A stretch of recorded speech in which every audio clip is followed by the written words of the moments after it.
presentation. You can see, of course, more revealing clothing, short hairstyles, and then this is a automobile from the 1920s. Bigger development from the Model T, less boxy, more luxurious looking, and then a little preview of men's attire as well. Was very more suits and hats. Some few changes here, but mostly a lot of the fashion pertained towards women at this time. Awesome. So this lesson itself would be done as we are introducing the unit. Great Gatsby would be done for typically an AP English 11 class, but can also be done at a regular English 11 level if you set it up the right way.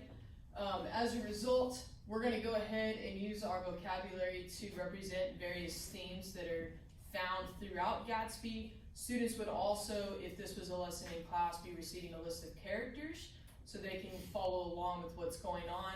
But the big thing that you need to note is this, in addition to it taking place in the Roaring '20s, is following World War I. And so the mentality of people during that time is vastly different because they thought they just survived the craziest thing they were going to see, and they kind of lived in this free-spirited, let it roll. The original YOLO idea took place during this.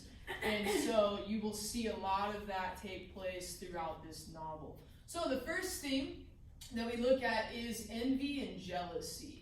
And while both of those words seem like they're synonyms, they do differ slightly, but both of those themes play out in this novel. But the idea is just, it's a jealous resentment against a rival, a person enjoying success or advantage, or against other successes or advantage itself. The next theme that we see is social class or classism. This plays a huge part in Gatsby. You have people who are envious and jealous of different statures. You have people that are at the highest that look down upon everybody else, which is where the classism comes into play. But essentially, social class is just a way to categorize a population or society, typically being based on wealth, economical standing, and social status. At least that's what happens here. Classism does still include racism, sexism, all of those things, but those themes don't play out quite as heavily in this particular novel. This novel for classism focuses more on the economical standing that the different characters have. And it also provides an uneven playing field for the characters because you're going to have characters that aren't the wealthiest, and so they're already at a disadvantage as the book plays out. The last thing we're going to look at is the American dream.